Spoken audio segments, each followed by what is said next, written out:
Thank you for joining us today. We're going to be talking about the Researcher-Practitioner Partnerships in Education Research topic. And for shorthand, we're going to call this Research Partnerships. For this year, this is one of the two topics being competed under the Partnerships and Collaborations Focused on Problems of Practice and Policy Grant Program, CFDA 84.305H. I'm Sarah Brazel, and I work at the National Center for Special Education Research as a program officer, and I'm joined today by Alan Ruby, a program officer at the National Center for Education Research. And he'll be doing the second half of this presentation. To begin, let me just give you an overview of today's webinar. I'm going to be talking about an overview of IES and its mission, general requirements, some of the specifics when you get down to writing your application, about the purpose and the project narrative sections, which include significance, partnership, research plan, personnel, and resources. We're also going to be discussing other important sections of the application and making sure you're ready to prepare and submit your application.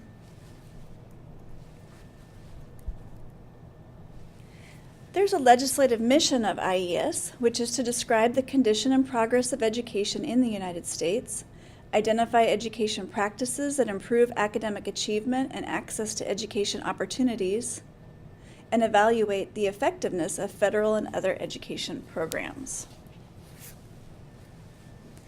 In this slide, you see an organizational structure of IES, starting with the Office of the Director and the National Board for Education Sciences.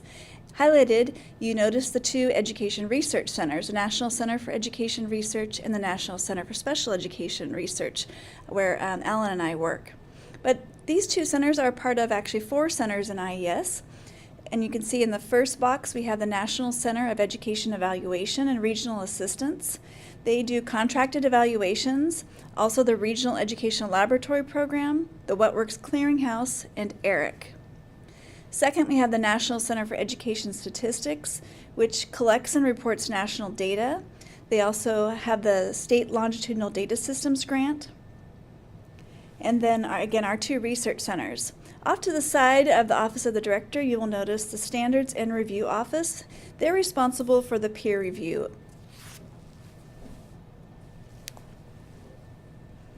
The objective of the research grants that we have at NCER and NCSER is to answer 4 questions. What works to improve student educational outcomes so that we can disseminate it?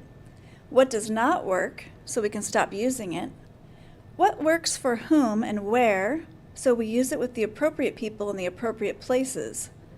Why does it work so we understand how to improve education and can build on this understanding? The director sets the Institute's priorities, which are also approved by the board.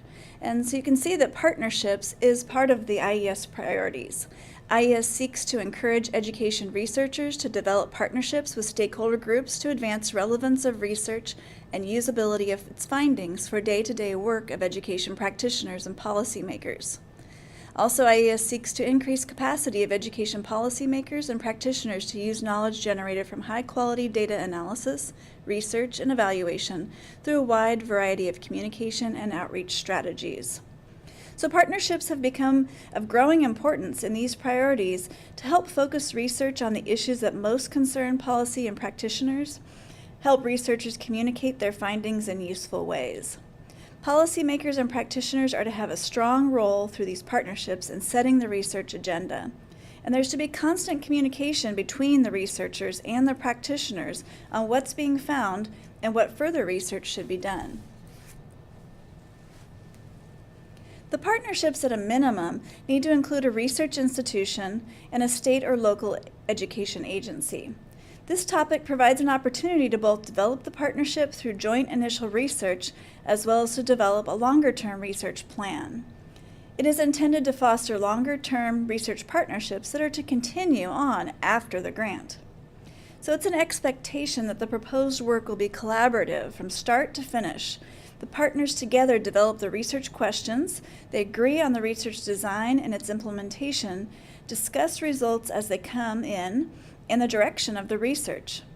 Consider the practice and policy implications of the findings, disseminate the results, and plan future research. Now we're going to talk about some of the general requirements. It's important that the project focus on student education outcomes. The partnership be between research institutions and state education agencies, which we'll refer to as SEAs, or local education agencies, which we'll refer to as LEAs. Initial research on an education issue of high priority to the SEA, LEA.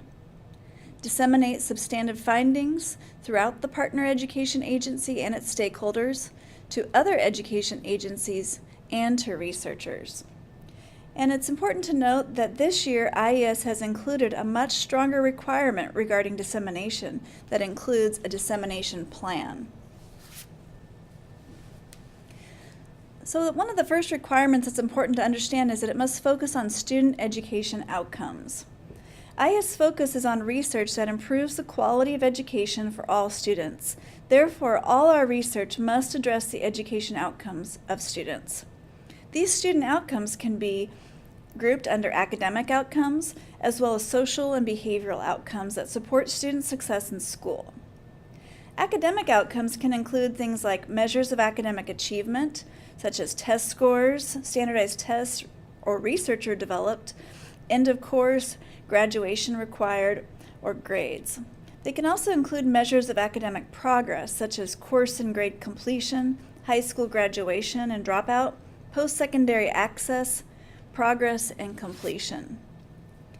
Some examples of social and behavioral outcomes include, for example, social skills such as responsibility and cooperation, learning strategies such as goal setting, self-regulated learning, attitudes like motivation and academic self-concept, and behaviors such as attendance and discipline. These academic outcomes and social behavioral outcomes are for students from pre-kindergarten through post-secondary and adult education. You can address any grade or grade range within these boundaries. For example, focus on 5th grade, examine middle school, look at transition between high school and college. These outcomes are for students without disabilities as well as students with or at risk for disabilities. If you're going to work with students with or at risk for disabilities, take a look at the website posted here because there are specific requirements for how IES defines at risk. Applicants proposing to study children at risk for developing disabilities must present research-based evidence of an association between risk factors in their proposed sample and the potential identification of specific disabilities. The determination of at-risk for disability status must be made on an individual child basis and may include, for example, factors used for moving children to higher tiers in a response to intervention model. The method to be used for determining if a child is at risk for developing a specific disability must be made explicit in the application and must be completed as part of the sample selection process. Evidence consisting only of general population characteristics, such as labeling children as at risk for disabilities because they are from low-income families or are English learners, is not sufficient for this purpose.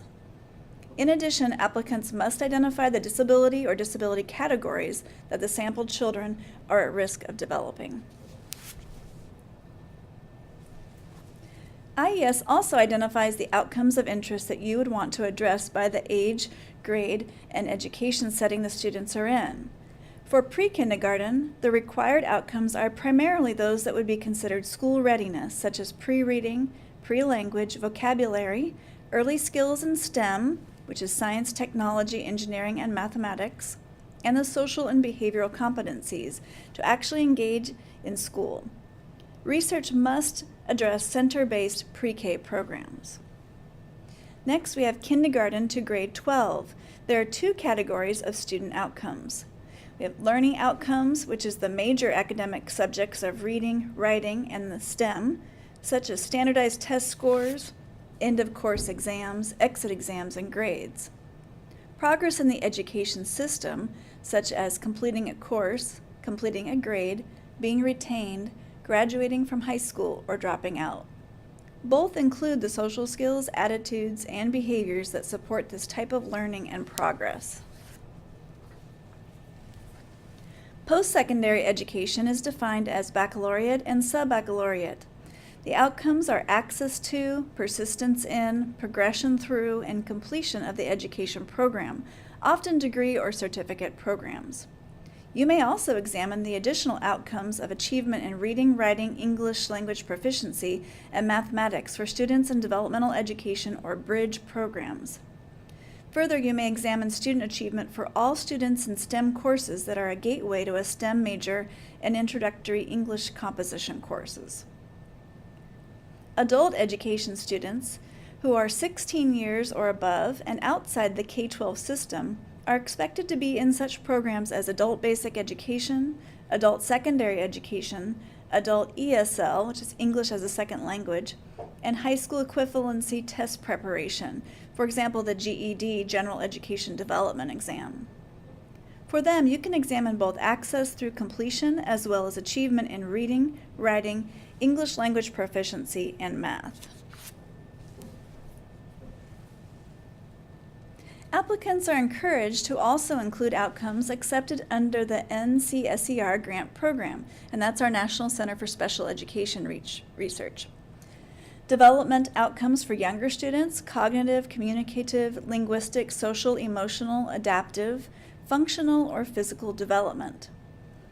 Also, functional outcomes for older students that improve educational results and transitions to employment, independent living, and post-secondary education. You must include one or more of the previously discussed outcomes, but should also consider outcomes specifically for the student with disability population being studied.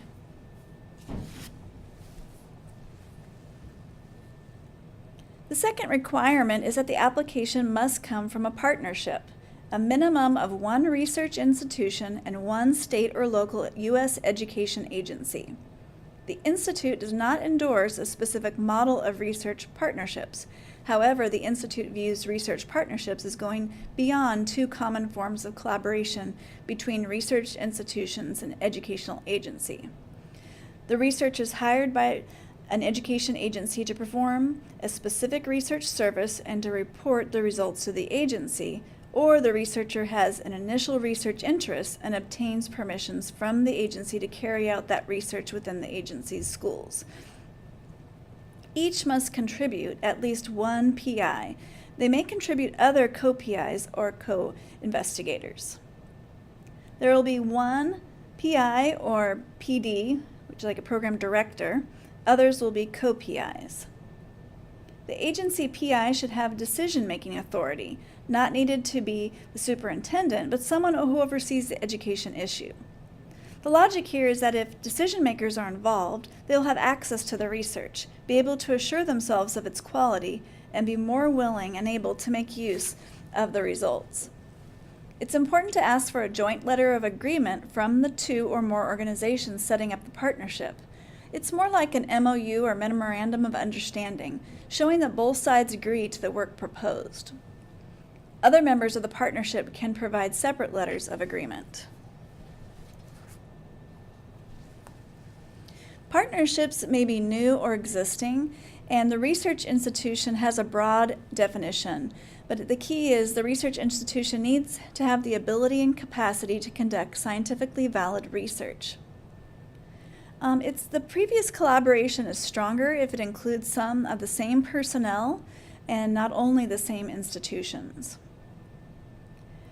And when we're talking about the partners, the definition of a research institution, you want to show that the institution has the ability to do this type of research, and it can include things like nonprofit and for-profit organizations, public and private institutions and agencies, for example, colleges and universities, and research firms.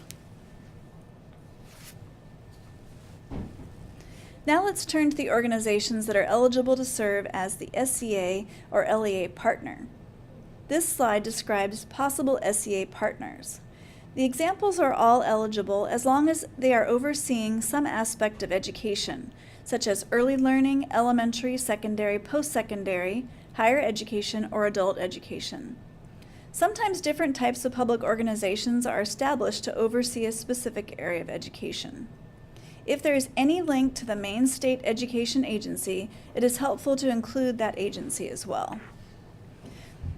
For For this grant program, IES uses a broader definition than the Elementary and Secondary Education Act, which is ESEA, which focuses on the primary agency responsible for supervision of public elementary and secondary schools. Now we're going to turn to LEAs, the local education agencies. There are a number of different organizations. Individual schools or groups of schools that do not form a school district are not eligible to apply as the local education agency partner. There's several types of organizations that can be useful partners but cannot serve alone as the agency partner. Intermediate districts, sometimes called service districts, that provide services to multiple districts but do not have decision-making authority over implementing programs and policies. However, they can serve as the agency partner if they do oversee the program or policy. Organizations made up of LEAs, and sometimes other organizations such as universities or practitioners. For example, research and implementation networks that do not have decision-making authority over the implementation of policies and programs within the LEAs. They need to have some sort of LEA members join as the education agency partner. Non-public organizations that oversee or administer schools, such as education management organizations or charter management organizations. Those groups can be partners, but you must include the public, state, or district agency that oversees the schools that are involved. There are also some very small local education agencies, in some cases even having one school. These can apply as a partner, but the peer reviewers may consider that work less significant than projects involving multiple schools. State and local post-secondary systems can serve as the education agency partner. However, an individual post-secondary institution, such as one campus, cannot serve as the agency. The whole system must sign on to the project. But the evaluation does not have to be across the whole system. It can take place at only some of the campuses. If there's an agency that oversees the post-secondary system, its inclusion will strengthen the application. And that post-secondary system cannot study themselves. One department or center cannot study another, or even the whole system. An outside institution must be involved. Here's an example. RAND is studying development education programs across a number of Texas public 2- and 4-year post-secondary institutions in partnership with Texas Higher Education Coordinating Board and MDRC. And they're evaluating a developmental ed program with the City University of New York. So that would be a good example. Now we move on to adult ed.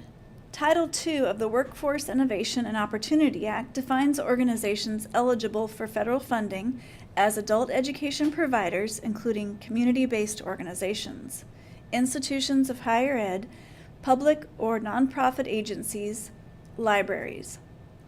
Here's an example. Penn State partnered with Miami-Dade Public Schools, Chicago Citywide Literacy Coalition, and Houston Center for Literacy, which was established by CityGov, to examine adult education for low-skilled and immigrants.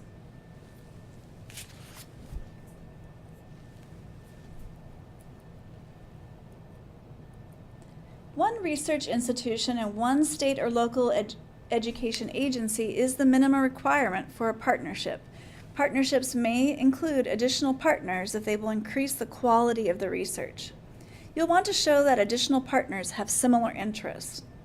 For example, several education agencies may face a similar problem, or agencies located in a region, especially small districts, may share common interests, so it may make more sense to have a group of them come together. Having multiple education agencies may also increase the significance of the proposed work. For example, an evaluation of middle school reading interventions included 6 Oregon LEAs that were all attempting to address students with both reading and engagement problems.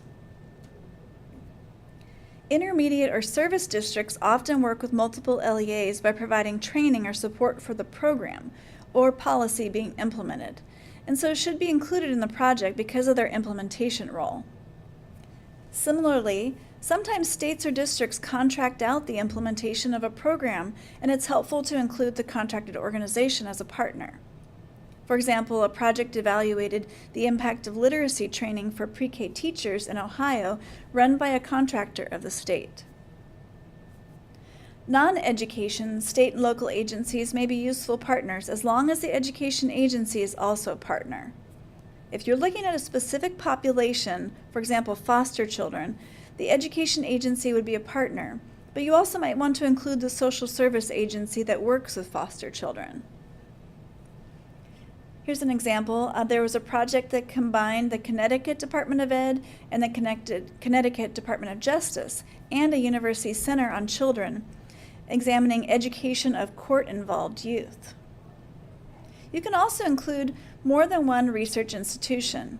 Again, the point is to argue that they have a shared interest and will make unique contributions to the work. Non-research organizations are often part of the partnership for many reasons, including their interest in the issue, access to data, provider of services, links to the community and other organizations. For example, a project seeking to link early childhood education with kindergarten has the United Way as a partner because of its role in supporting early childhood education in the district and its link to stakeholders. As you have more partners, coordination becomes more difficult. So it's important to address how the partnership will work together, keep in contact, and make decisions.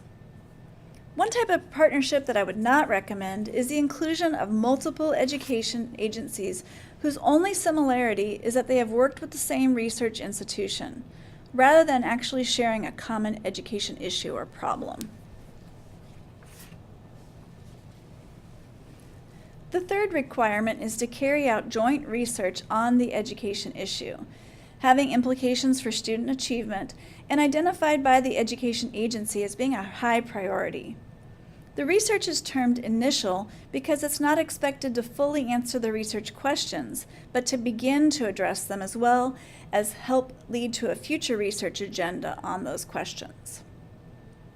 IES's theory of change is that by jointly carrying out research, from identifying the research questions of high importance to the agency to developing a future research plan, the project will both strengthen the partnership and increase the agency's capacity to take part in research and use research results in decision-making. The initial research is to prepare the partnership to carry out the type of research IES supports under the Education Research Grants Program 305A and the Special Education Research Grants Program 324A, which are divided into 4 categories. There's exploration research, which is usually descriptive and correlation work to identify factors that may be associated with student education outcomes. They may be changeable with student and under the control of the education system. These factors may then become targets for the next category of work, which is called development and innovation. With development and innovation, the project is developing a new or revising an existing intervention to improve student education outcomes, and then piloting it. After that, we have efficacy and replication, where you rigorously evaluate an education intervention's impact on student education outcomes. And finally, there's measurement, where you would develop a new or revise an existing measure and validate it, or validate an existing measure. Capacity building, as noted, may come from the research activities. If the agency is interested, the project may also include specific activities that the partners agree will build the agency's capacity to propose, take part in, and/or use research.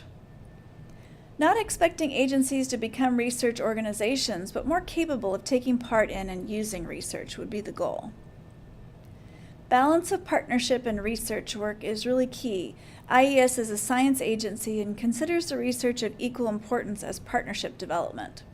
The research should be of value to both the agency and to building knowledge in the education sciences. The balance may vary by individual partnerships. For example, a new partnership may need more attention to building the partnership. We'll return to these points in initial research in the discussion of the project narrative. applicants must describe their plans to disseminate the findings from their project in Appendix A of their application. And they need to talk about dissemination throughout the partner agency, such as an agency-wide oral briefing, a free non-technical written brief available to the public. Also dissemination to other education agencies, such as presentations at practitioner and policymaker meetings, and publications in practitioner and policymaker journals. And dissemination to the research community, for example, academic presentations and publications in peer-reviewed journals. And this is really important. This is a new requirement that you need to include this dissemination plan in Appendix A. Failure to include Appendix A can lead to rejection of your application. Research partnerships projects are expected to carry out exploratory research to identify potentially important associations between malleable factors and student education outcomes. Findings from these projects are likely to be most useful in pointing out potentially fruitful areas for further attention from researchers, policymakers, and practitioners, rather than providing proof or strong evidence for adopting specific interventions. So it's important when writing an application that the education agency understands that all findings are to be released. Write a first review, no surprises, is helpful, but findings cannot be withheld. The education agency has to want to learn from the project. The Institute expects projects to carry out broad dissemination to multiple audiences, which we just covered on this slide. And dissemination products should also be placed on ERIC.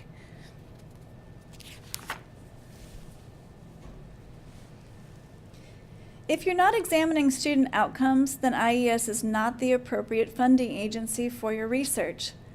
Please don't view this research practitioner partnership as an easier way to get funding to do work that falls under Education Research Grant Program or the Special Education Research Grants Program 305A and 324A. The research partnerships is for doing some initial research in preparation for the types of work IES traditionally supports. If you are past that stage, apply under the regular grant program.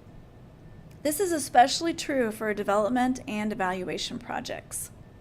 In some cases, an SEA or LEA is not willing to or interested in being a full partner in providing the level of involvement in the project, but is interested in the research. In that case, IES recommends applying under the 305A or 324A grant program, with the SEA-LEA providing a letter of agreement to support the research.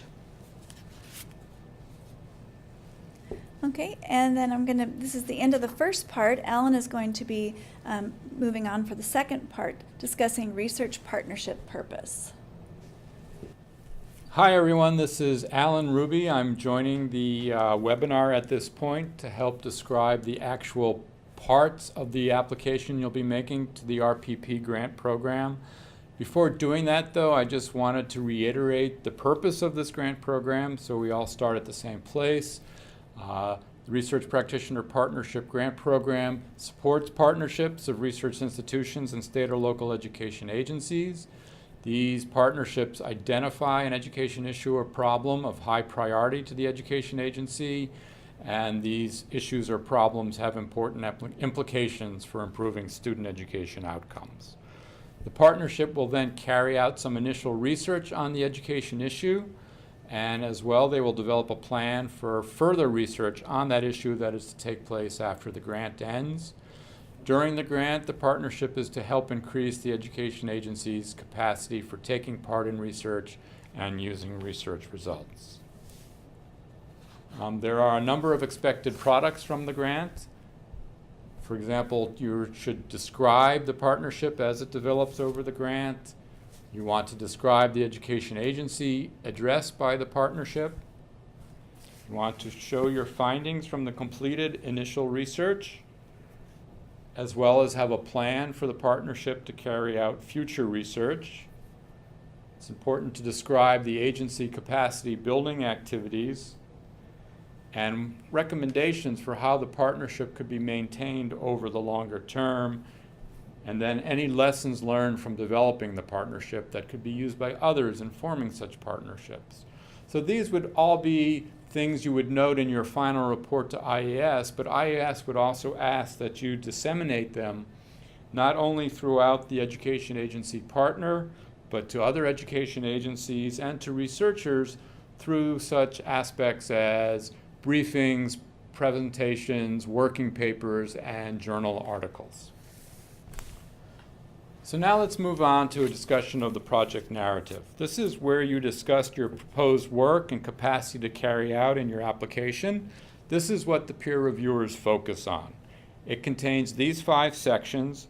Each section will receive a score by the peer reviewers, and then your application will also get an overall score. Under these sections, you will see a combination of requirements, and these requirements are the minimal you need to address in order to be considered responsive to the request for applications and therefore accepted for peer review. And you'll also see recommendations. And these are the issues that IES asks the peer reviewers to focus on as they rate the quality of your application. So we'll start with the significance section. The purpose of the significance section is to justify why your research is important and why the partnership is important.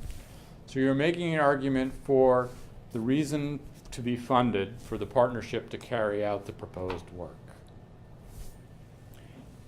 So how would you go about justifying the importance of your proposed work? Well, you want to set out the education issue or problem that is the focus of your work.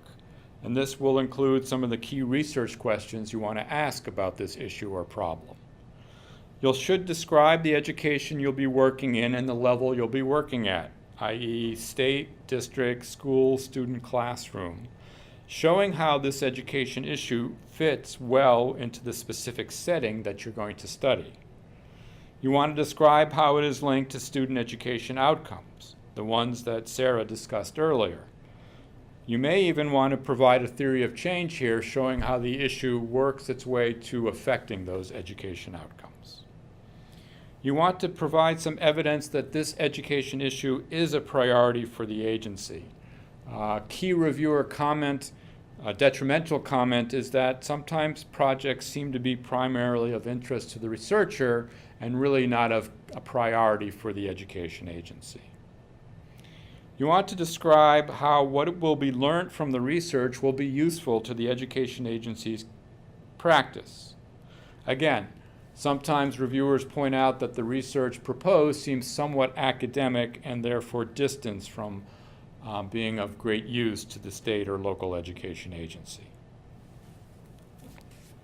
Now, you're not going to discuss the actual research in this section. That will come up in the 3rd section under the research plan.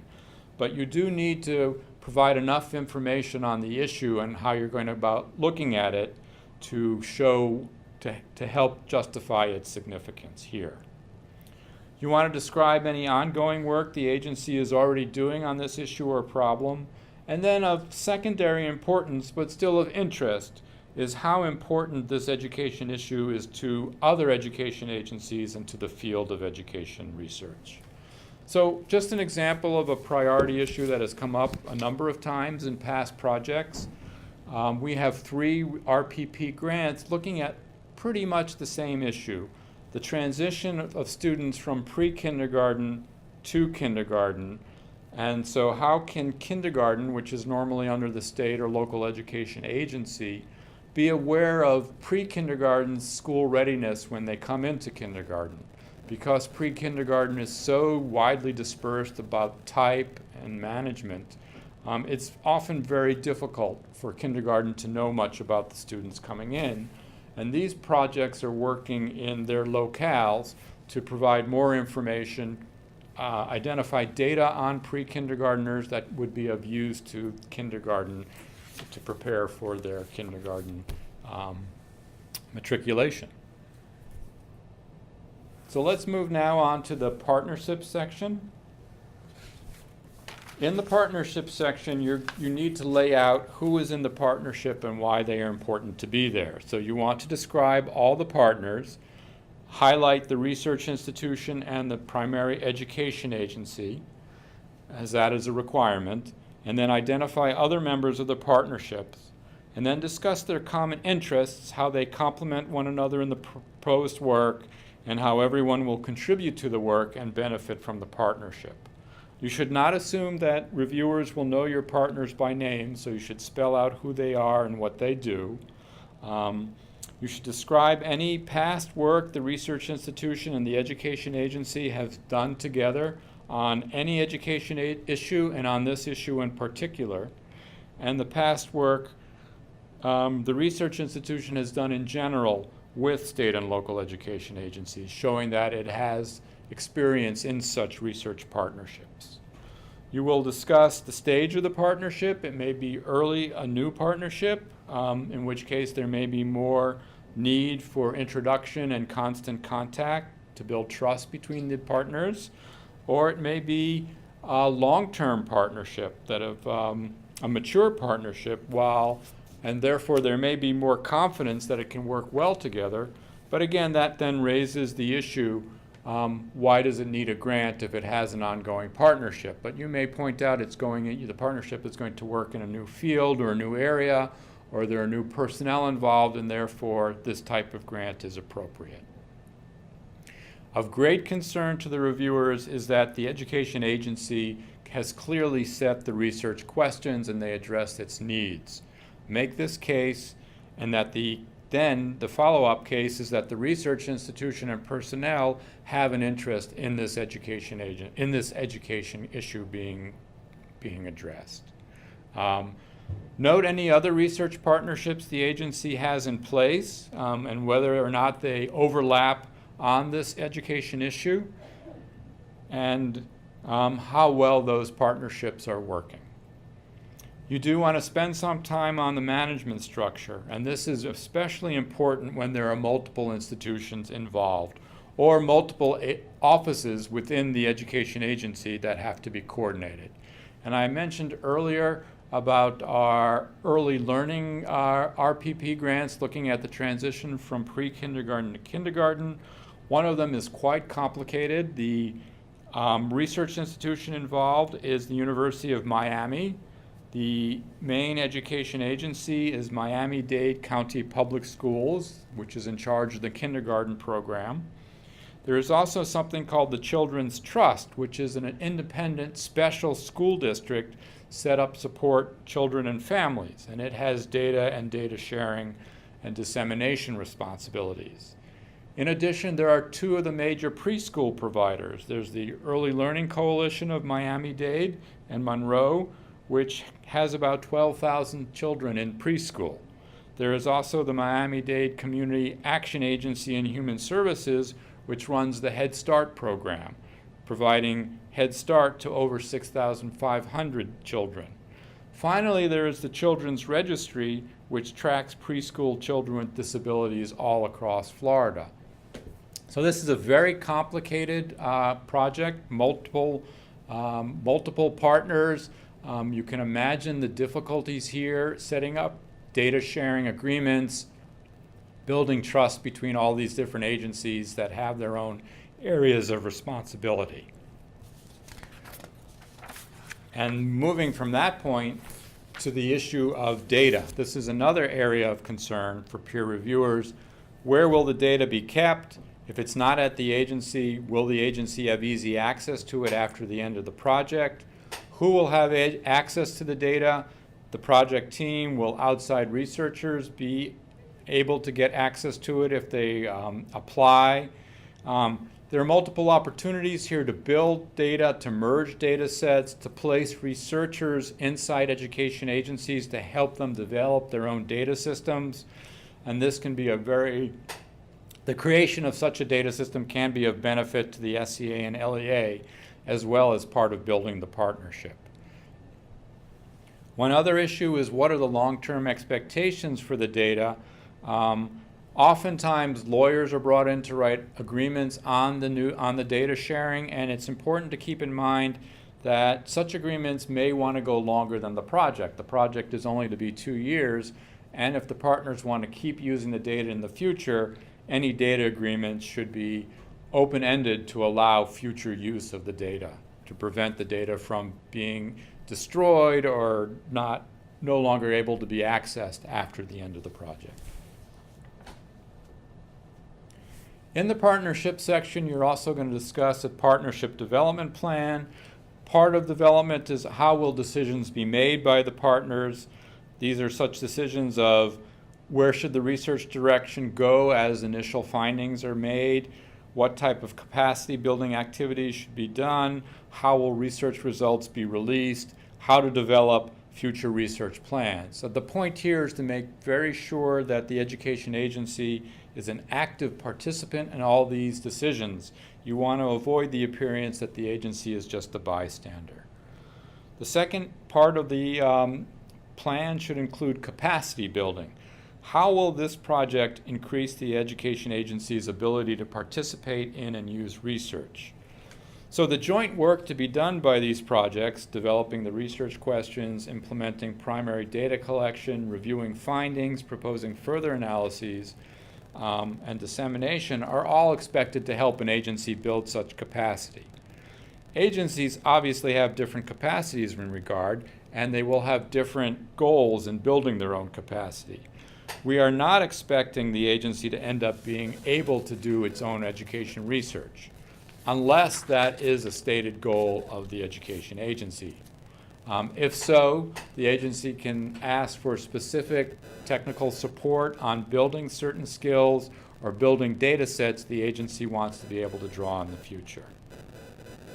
For example, we've had agencies ask that their capacity be built in order to co-develop questionnaires, co-implement questionnaires, and learning about such things as inter-rater reliability, workshops held with teachers on using the results from a new assessment, interpreting results from a data analysis, and often agencies include multiple offices in this work in order to build interdepartment cooperation.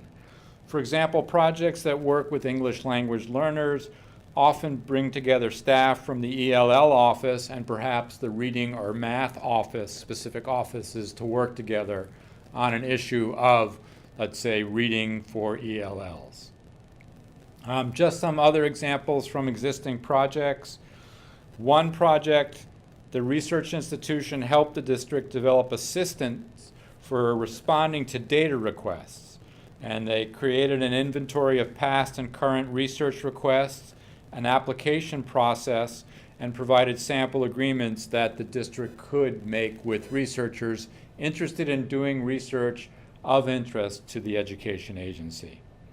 In another example, looking at school improvement in a district, the agency found it had data on these schools that were involved in school improvement across multiple departments, and the project merged that data into one data set that could be used for analysis by the agency. In addition, in the partnership section, you should discuss how you'll track how the partnership is going. So you want to be able to monitor the success of the project from during the project and after the partnership and after the grant ends as well. An approach is taken, there's a continuum of how this work is done through collaborative meetings, through formal tracking and reporting procedures. Some projects have an advisory panel that takes on this role. Other projects even have an independent person who interviews the people on the project and discusses how well deadlines are being met and are people taking on the roles they were supposed to. There's obviously a cost trade-off involved in this. As you go further down the continuum, you have less funds for the research as you're spending more funds for tracking the progress. So that's a determination the partnership should make. But overall, we expect that the partnership will have regular meetings. As noted in many of the final reports on these grants, ongoing communication has turned out to be key to the success of the partnership. Researchers and practitioners often come in with different expectations and different language, and through this ongoing communication, they learn what is actually possible to be done and how to communicate it to one another. There is often a difficulty, though, of identifying meeting time.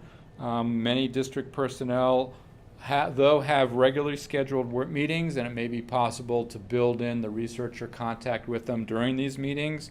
And it may be necessary that different personnel from the district will attend these meetings at different times if they can't make a commitment over the course of the 2 years. As well, IES is open to any field-generated measures that you might think are useful ways of keeping track of how the partnership is proceeding. So we'll now move on to the research plan section. There are actually 2 plans that you'll discuss in the research plan. One is for how you'll carry out the initial research, and second, how you will design the future research that should follow this project. So in the initial research, you discussed in your significance section the education issue you wanted to do research on and described and justified the importance of this research. So you want to be very clear in this section how you'll answer the research questions. You'll probably want to restate them here. How answering them will help understand the education issue you're focused on, and how it will provide useful information to the education agency. You'll then cover the specifics noted here on the slide. For example, the sample, the setting, the measures, of course, including the student education outcomes you'll be looking at, your actual research design, and the data analysis. And these should all be linked then to how they can then answer the research questions on the education issue you're looking at. When thinking about this section, there are 2 ways you may want to frame the initial research. Either you're working forwards or you're working backwards. So working forwards is when you know you have a gap in knowledge, and this gap is preventing the education agency from making decisions based on evidence. So just 2 examples from existing projects. In one state, the state was finding that students, high school students who had gone into the juvenile justice system and then came back to high school were not well prepared and were dropping out from high school. But at the same time, the juvenile justice system was supposed to be providing some education to them. So the state wanted to find out how much education were the students learning when they were inside the juvenile justice system, and what could be done maybe to offer more education opportunities so that they could then come back to the high school to be better prepared for graduation. So their gap was they didn't know what kind of education was occurring with students in the juvenile justice system, and they wanted to find out so they could build on that. A second example was a district wanted to learn more about the success of its English language learners, but it was not able to identify those English language learners who had graduated out of the ELL program and were now in the mainstream student program.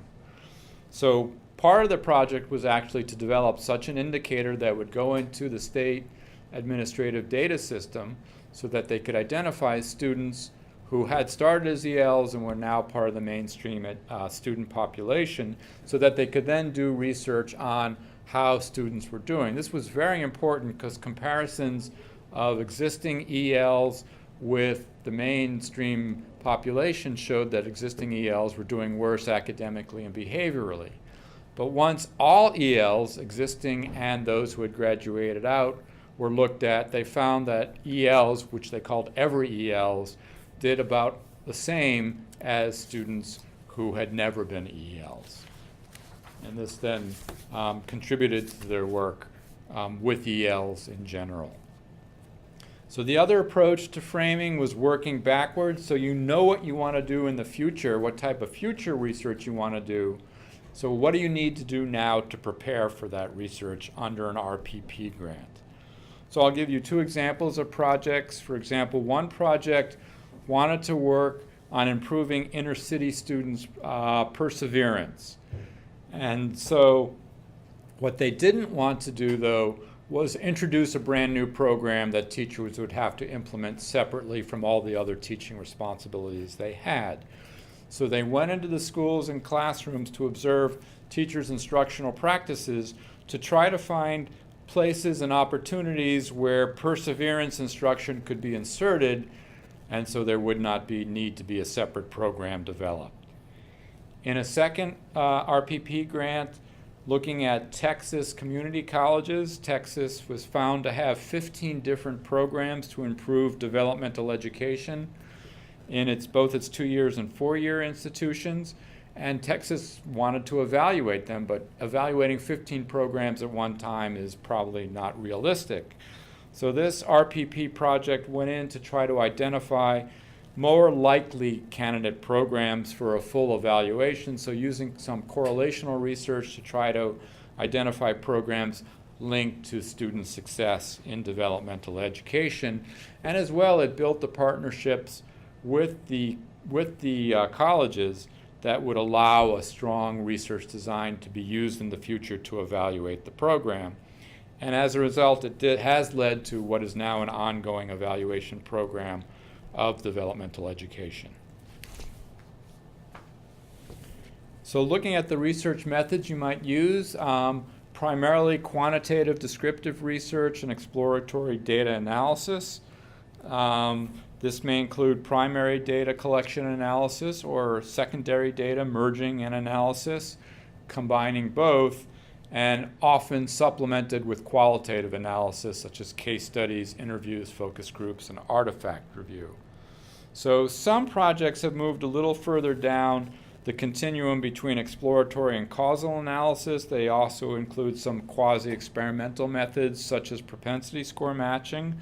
I mean, there's obvious value in having more confidence in any associations you find, but we are not expecting you to propose a full causal analysis. That should be done under the Education Research Grant Program, Special Education Research Grant Program, or State and Local Evaluation Grant Program. Just some examples from existing projects. For example, primary data collection. One project wants to develop more efficient means to train and evaluate their paraprofessionals who take part in the education of students with disabilities. But they first wanted to determine the level of knowledge, the actual responsibilities and time use, use of instructional practice and training needs of these paraprofessionals. So they carried out a survey of the paraprofessionals and their supervising teachers to look at their responsibilities and training needs, and then they did direct observations of 50 paraprofessionals working with students during math and reading activities to examine their use of effective instructional practices. The concept of primary data may be different in some cases. For example, another project is looking at the application materials that were submitted by teachers applying for positions inside the school district to see were there information in those materials that would be good predictors of how well the teachers would do in instruction. In the short term, they did find some interesting information from recommendation letters, and this led to changes in how recommendation letters were actually gathered for these teachers. And in the long term, it has led to some other ideas for follow-on research on how to gather other information that can be useful in hiring teachers. Secondary examples, most projects analyze secondary data from administrative data from the agency or from other sources. So for example, a project in San Diego was looking at how to identify students at risk of not completing high school using a long range of historical administrative data from the district, looking at on-track, trying to identify what is on-track student performance in elementary, middle, and high school, and then computing on-track indicators for all middle school students in the district. And these measures are then distributed to teachers and school leaders. This has led to a new project looking at trying to predict students in middle school who will have trouble with Algebra 1 and intervene before they're supposed to take Algebra 1 in 8th grade.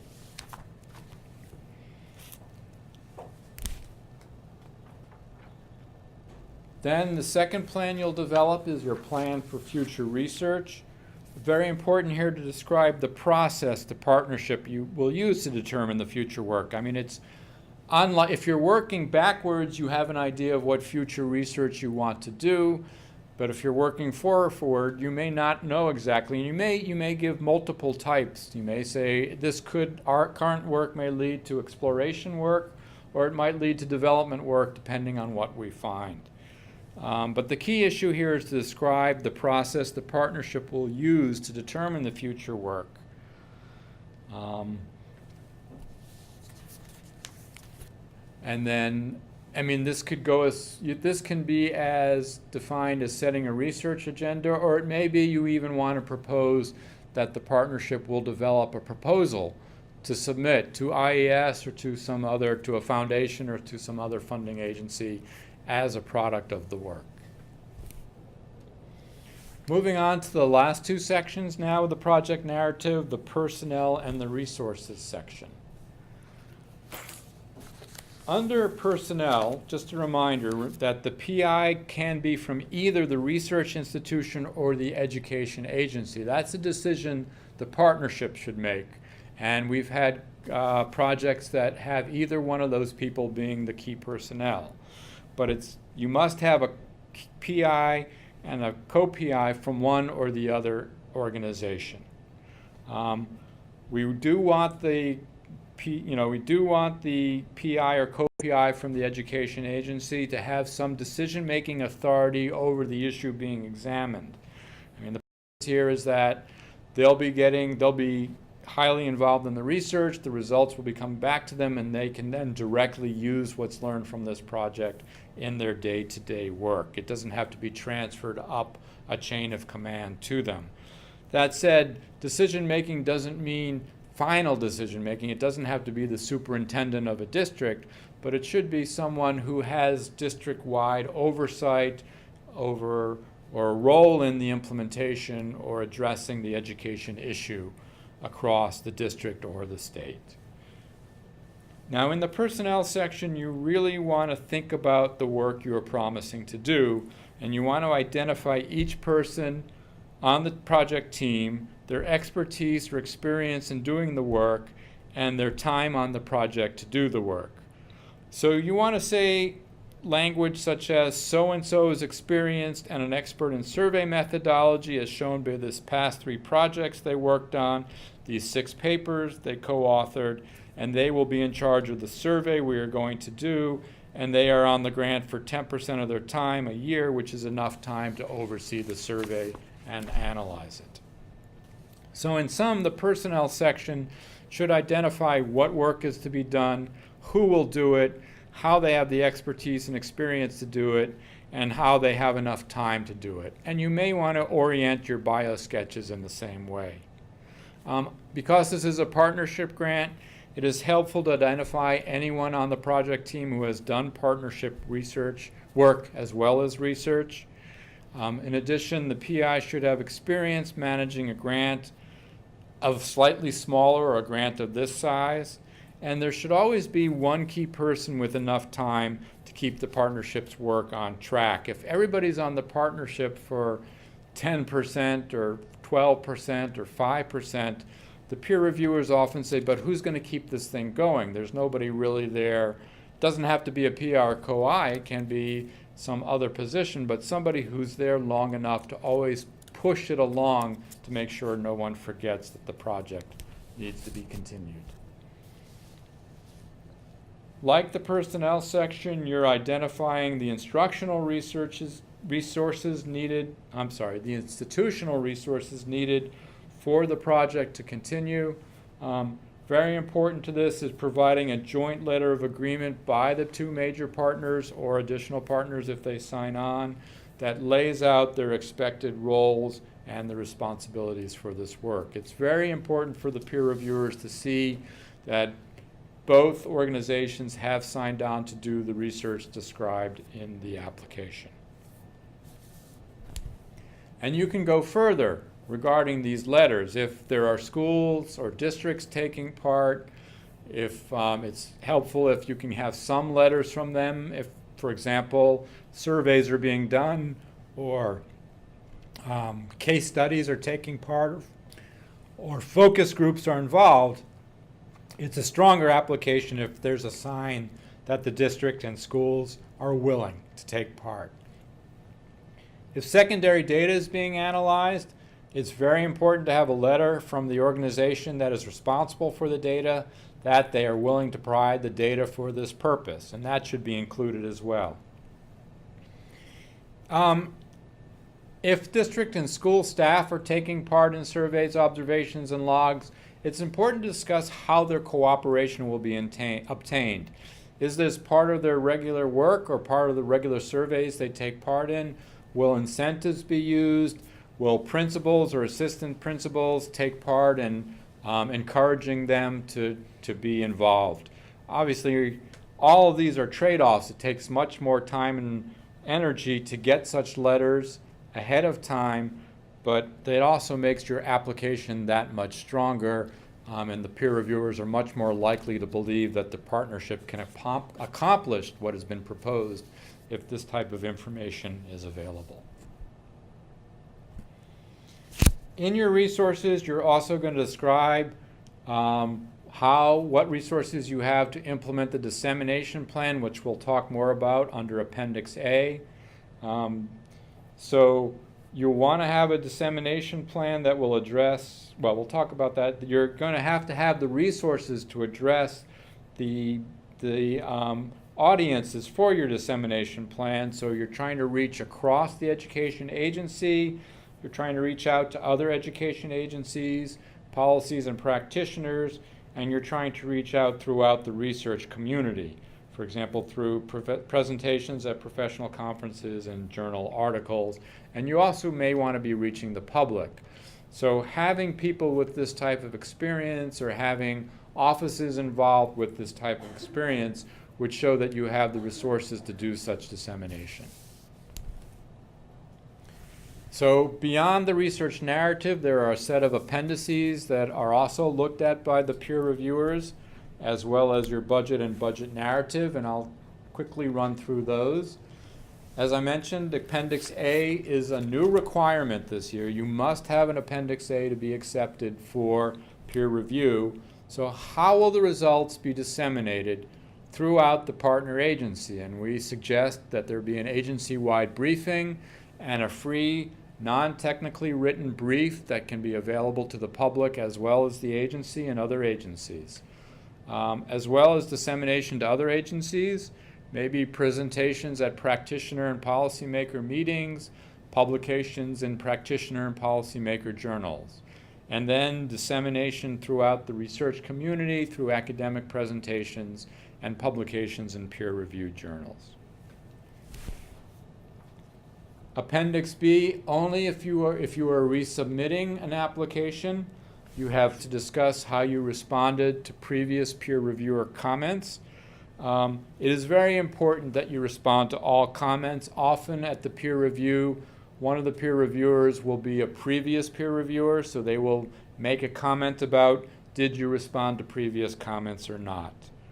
On the other hand, if you're resubmitting an application but you think it has changed so much that the previous comments are no longer applicable, you can use these pages to make that argument why in this appendix.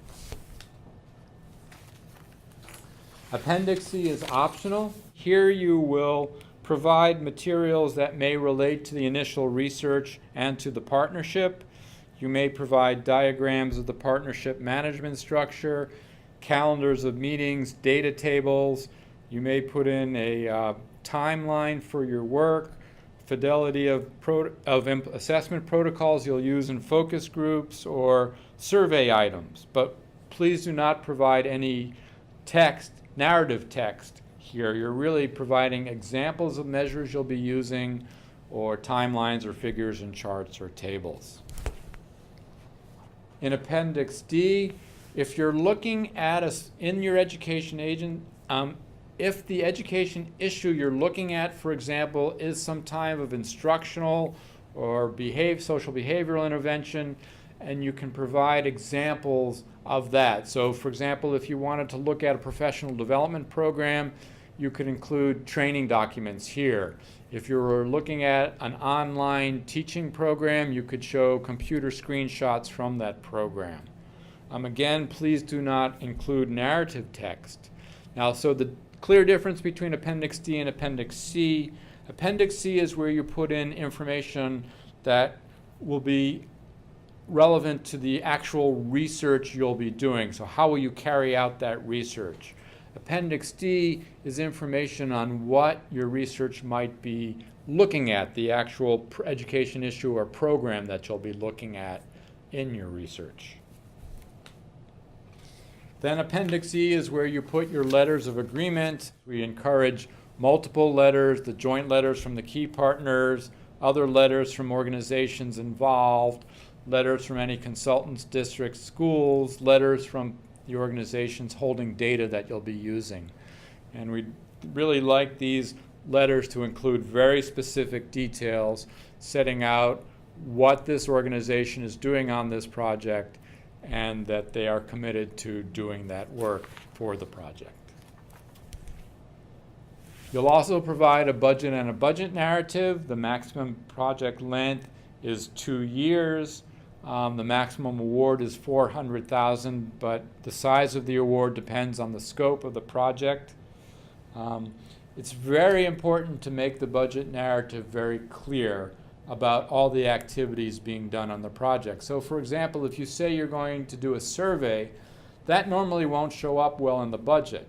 But in the budget narrative, you might point out so-and-so personnel costs are going to the survey, so-and-so duplication costs are going to printing out the survey. If the survey is done online, we're going to spend this funding to put it online and to collate it, and so will be analyzing the data, and they're listed in the personnel section under their budget. There is no requirement that the grant be equally divided among the partners. And so in some cases, districts or states are not administratively set up to receive and report on grant funds or use grant funds in specific ways, such as hiring people or funding travel. If this is the case, just state that. Say the reason why the grant is primarily going to the research institution is that the state agency is not allowed to use grant funds. However, the research institution will be providing funds of use to the agency, for example, travel to the PI meeting, perhaps hiring a researcher to work at the education agency to work on the data, or something something like that. On the other hand, if the education agency can use grant funds, there's no reason why funds cannot be used for education agency personnel to fund existing personnel or new personnel to carry out the work of this grant program. Please do not act as if the research institution is a contractor. So sometimes we see subawards come in where the education agency is the prime providing the PI, and the subaward is coming from a research institution that just says we're getting a fixed cost to do X work. That's not the purpose of these grants. They are to be partnerships, both in the work done and in the budgeting done as well. And so the budget should reflect that as a subaward, this is a partnership between the two institutions.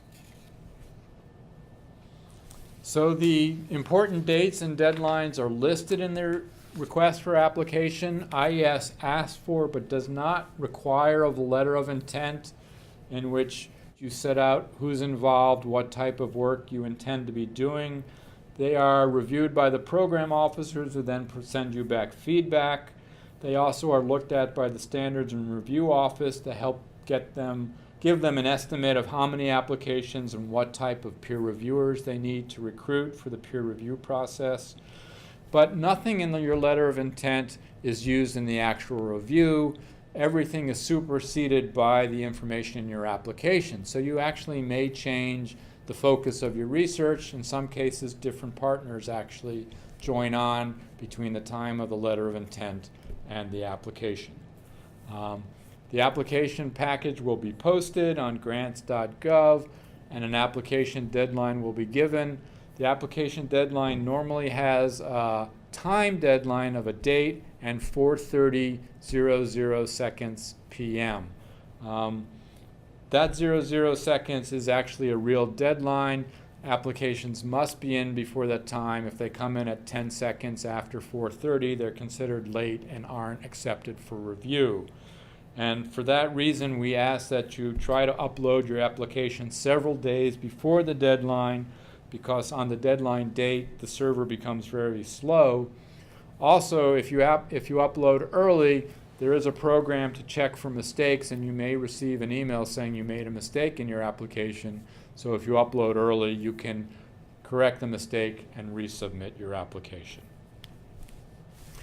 Also in the RFA will be your possible start dates for the grant. It's in the past been running between July and September, and we ask you to consider what is the best start date.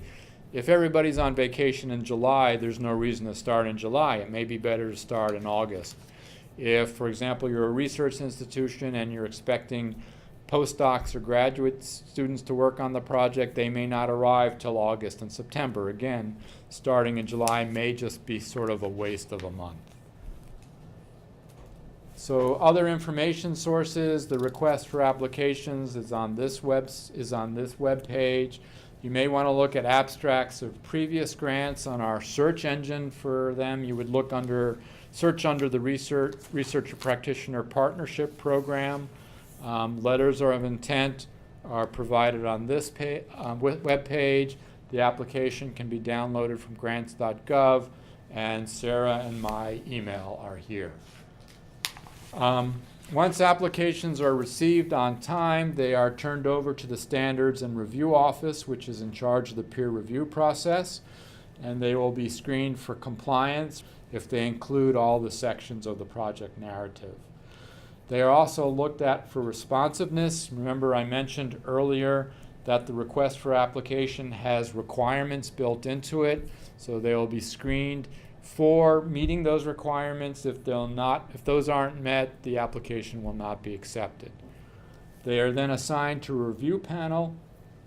2 to 3 reviewers will look at your application. One is to have a methodological expertise, and one is substantive expertise in the area you're proposing to do research on. If those initial reviewers give a high enough score, it will then be sent to full panel, where it will be reviewed by anywhere from 8 to 20 people, depending on the number of applications and the size of the panel.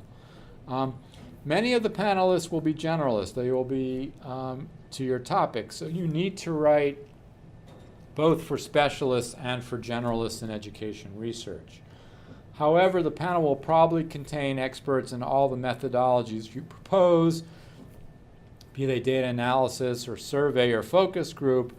So you want to make sure that any type of methodology you include enough detail to convince such a person that you know what you're doing and that the method is being used in the proper manner. You will then get a score. The panel will provide a score on each of the sections of the 5 sections of the application, of the research narrative, and an overall score as well. You'll go on to our application notification system, and you'll set up an account, and through that account you'll receive an email notification that you can check the summaries from the reviewers, and you'll see your score. If you aren't granted an award the first time, we definitely suggest talking to the program officer and consider resubmitting, as the majority of applications are funded after they have been resubmitted one time at least. And again, because we are not involved in the peer review process, the program officers are open to working with you. We can work quite closely with you as you develop your application. So please contact either Sarah or myself as you consider writing an application and before you submit one. Thanks again for your attention to the webinar. Appreciate talking with you and look forward to hearing from you. Take care.